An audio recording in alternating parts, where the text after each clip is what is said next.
saudara-saudara, kita sampai kepada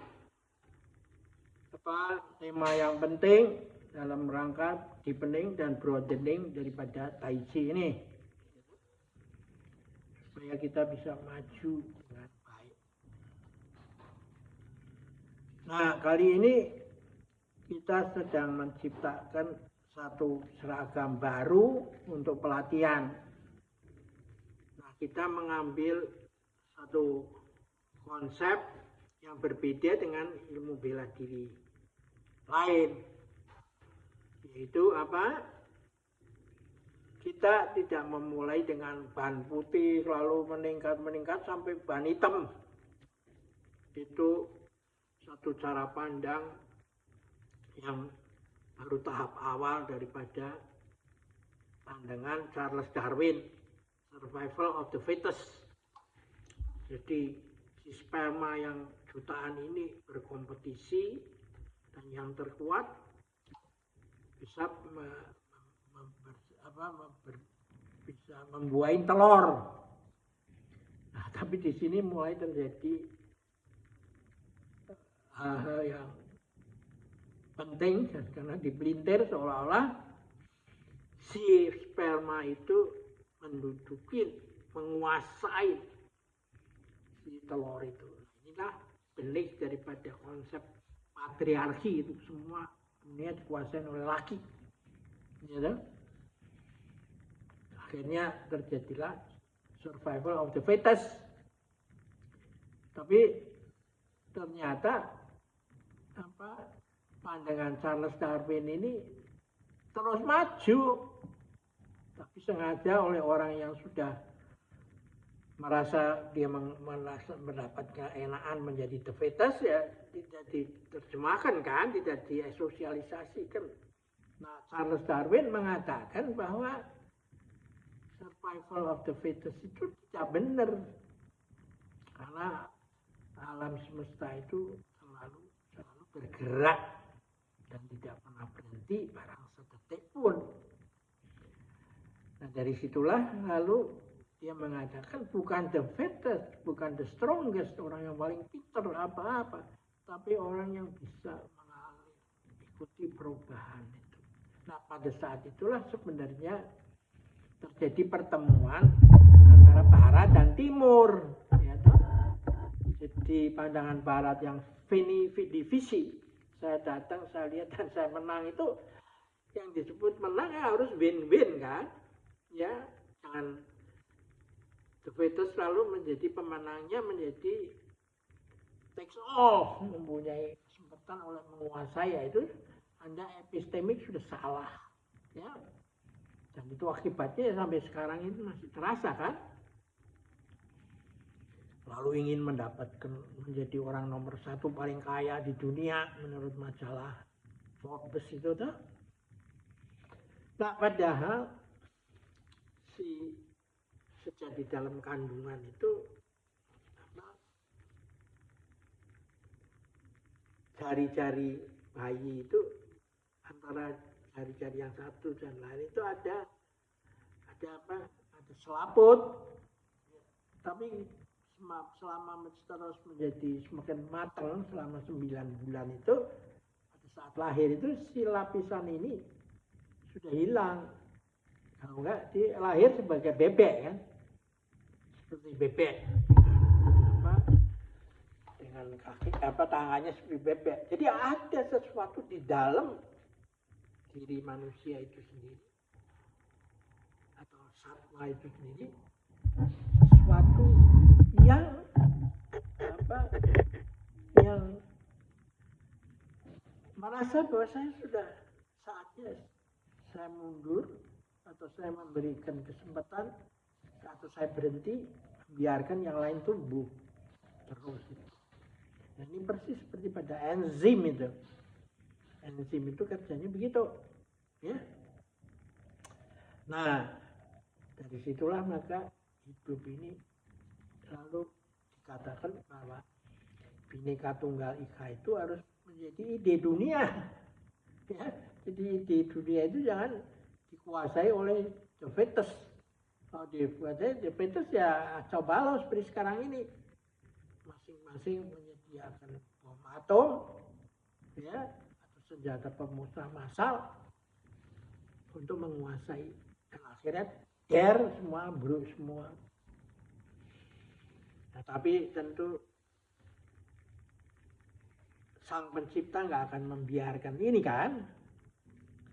Dan karena itu kita akan lihat melalui ilmu pengetahuan, melalui mikroskop yang super canggih dan drone yang super canggih, sehingga bisa mendekatin objek jauh yang kita amati. Itu kita bisa mempertemukan bahwa dari yang kecilnya tak terhingga sampai yang besarnya tak terhingga itu sebenarnya adalah satu. Nah, itulah yang disebut Tanhana Dharma Mangrwa. Nah, kita sedang mengarah ke sana, menemukan ide ini. Itu bukan ditemukan, tapi itu ada di dalam alam dan ditemukan oleh manusia sendiri dengan ilmu pengetahuan. Jadi itu yang dibilang dalam tulisan Mandarin itu terus, meskipun terus belajar, juga tidak akan bisa melebihi daripada Sang Pencipta. Ya toh? Semua yang menyebabkan itu semua Sang Pencipta. Nah, inilah kaos kita, seragam kita, ya, di sebelah depan begini, ya, setiap hari satu langkah, ya toh? Meskipun perjalanan masih panjang, ya, kilometer, ya, setiap kali berbuat baik, ya. Sini juga, ya, simbolnya ada. Dan lalu warnanya itu ini hijau muda. Lalu nanti setelah Anda meningkat, Anda mengenakan kaos yang warnanya hijau tua, seperti tanaman itu dari hijau pupus di musim semi, lalu matang di musim panas kan, tapi lalu berwarna coklat semakin tua. Nah, ini menariknya dari Tai Chi kita itu bukan lalu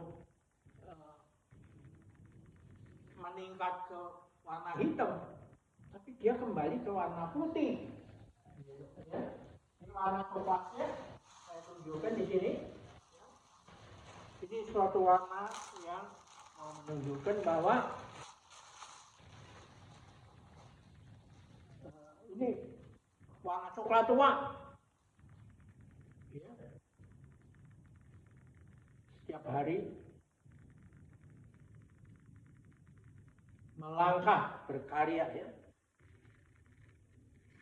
Sini setiap hari satu langkah, meskipun perjalanan masih ribuan kilo. Nah, dari sini kita nggak akan mengarah ke black belt, tapi kita langsung pada putih.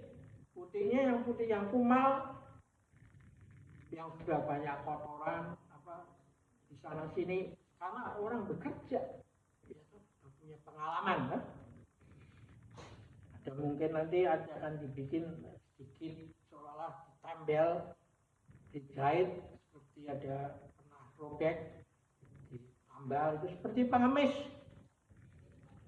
Dalam cerita silat itu ada Kaipang, itu partai pengemis itu. Dia bajunya ya baju pengemis itu, bolong, ada robek di sini, lalu ditambal, ya. Jadi itulah kita punya itu nanti sedang desain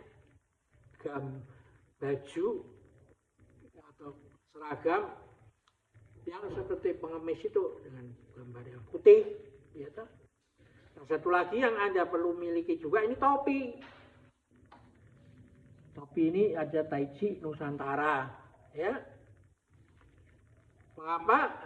Karena topi ini penting ternyata. Karena ibu-ibu yang kalau mau latihan itu kalau keluar apa udahlah nggak usah pakai salon dulu, dia harus spray apa ribet lah, masih ini aja udah beres kan. Dan juga bagi bapak-bapak yang sudah berumur, karena pengalaman saya ternyata teman-teman saya yang jalan pakai topi-topi yang bagus, setelah istirahat dan pada dibukain topinya ya isinya kepalanya sudah pada botak ya toh. Nah makanya mereka menggunakan. Jadi Anda juga harus memiliki Tai Chi Nusantara untuk topi ya. That's all, udah nggak ada macam-macam. Kita nggak pakai sabuk-sabuk apa, udah ini aja. Biarkanlah dia speaks the filosofi daripada Tai Chi. Karena ini bukan sembarangan, sehingga endingnya juga di 4 samudera dan 5 benua semua orang bersaudara. Ya. Oke, kita akhirin dulu di sini. Sampai jumpa lagi.